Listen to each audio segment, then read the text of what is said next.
This is Sukuna's domain expansion Malevolent Shrine, and this is Gojo's domain expansion Unlimited Void. In today's video, we are going to be breaking down all of the hand signs that were in the Jujutsu Kaisen Season 2 opening for the Shibuya arc. So if you guys don't want to be getting spoiled, definitely click off this video. If you guys want to know everything, definitely support this video by leaving a thumbs up and also leave a like. And with that said, let's hop right into the video. First hand sign that we saw in the opening was Sukuna's Malevolent Shrine. Sukuna is the king of curses and has a domain expansion worthy of his title. Malevolent Shrine creates an environment very similar to a Buddhist shrine that has been desecrated to the house of a demon. Dark colored water surround the shrine and there are countless of bowl-shaped skulls on the ground, which really does gives a very scary feel to Sukuna's domain expansion. Sukuna is a master of Jujutsu sorcery. His Malevolent Shrine is advanced as Satoru Gojo's Unlimited Void, and we all know that Satoru Gojo's Unlimited Void is very strong as well, capable of overwhelming the great majority of domains. Malevolent Shrine is a guaranteed hit that will ruthlessly cut anything apart within its effective range, excluding Sukuna himself, with two types of slashing attacks, Cleave and Dismantle. The next hand sign we saw was Mahito's domain expansion. It's called Self-Embodiment of Protection. Mahito is a major antagonist in the series, responsible for countless of deaths. Even though he's relatively a new curse, his powers are very overwhelming. He conjures his domain expansion by hand seals formed by his tiny hands inside his mouth, and this generates a vast black environment which Mahito targets and appears with giant hands forming in the shape of a flower. Multiple arms are linked to these hands, gripping one to another to form a net pattern that surrounds Mahito's victim. The self-embodiment of perfection enhances the efficiency of Mahito's curse auto transfiguration technique by ensuring it always strikes the target's soul.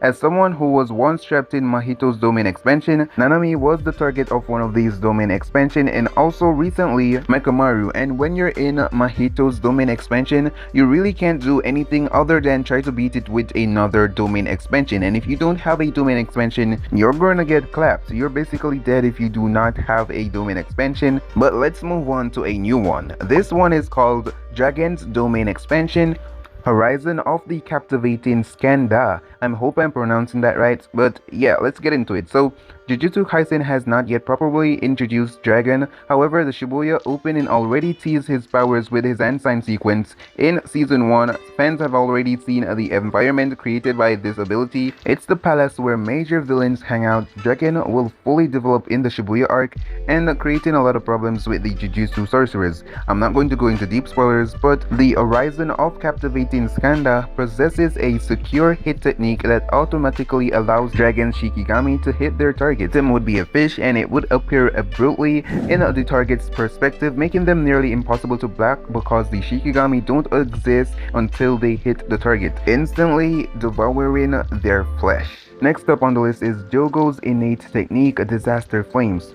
So, Jogo's domain expansion isn't included in the hand sign sequence of Jujutsu Kaisen Shibuya opening because of the impact of the specific technique. Jogo will fight an opponent using his techniques, Disaster Flames, and it will allow him to produce highly concentrated cursed flames. He can also generate flames, shoot heat rays from his palms, or manifest small volcanic openings in the environment that also erupts his powerful beams. Additionally, he can also create fires or blast heat rays from his palms and little volcanic vents in the environment that explodes his powerful beams. And if you guys are forgetting, Jogo already used this technique in Season 1 against Gojo. Next on the list is Choso's special technique, Piercing Blood. If you guys didn't know, Choso is a Curse Womb user. He has a very special blood manipulation technique of one of the 3 grade clans. He is ranked special grade and exceptionally powerful even by curse spirit standards. The user claps their hands together and fire bloods from their fingers after compressing and condensing their blood to the limit with convergence. The blood, now infused with curse energy, can travel at the speed of sound. Furthermore, Choso can use his technique to inject his poisonous blood into opponents, and a lot of people are going to die if he does that. As shown in the opening, Choso is using his curse technique for the first time in the Shibuya arc of Jujutsu Kaisen, and I cannot wait until we see more of Choso in Season 2. Next on the list is Todo's technique Boogie Woogie. That's a very funny name, but let's talk about it. So Todo is someone from a non-sorcerer background, and Todo doesn't really has any flashy ability. However, he has always been stronger than most people and was personally trained by Yuki Sumo. Yuki Sumo is a special grade sorcerer. Hence, Todo is easily one of the strongest sorcerers in the series. His technique Boogie Woogie is triggered by clapping his hands, as we can see by the hand sign sequence and as we can see in season 1 of the anime as well. It allows him to change the orientation of anything that contains even a little tiny bit of cursed energy. If you guys can remember, in the fight with Hanami, Todo definitely demonstrated that despite being a simple technique user, he can utilize it to the fullest thanks to his creativity and intelligence. And I really love Todo for this. He has to be one of my favorite characters of Jujutsu Kaisen. Next on the list is Megumi's strongest Shikigami, 8-handled sword divergent silver divine General Magoraga. And this one has been going with a lot of stuff in the manga, so if you guys know, you guys know. Megumi has tried summoning this Shikigami a couple of times in season 1, but he stops moments before achieving it. This is because of the risk involved, as Magoraga has also easily kills its summoner.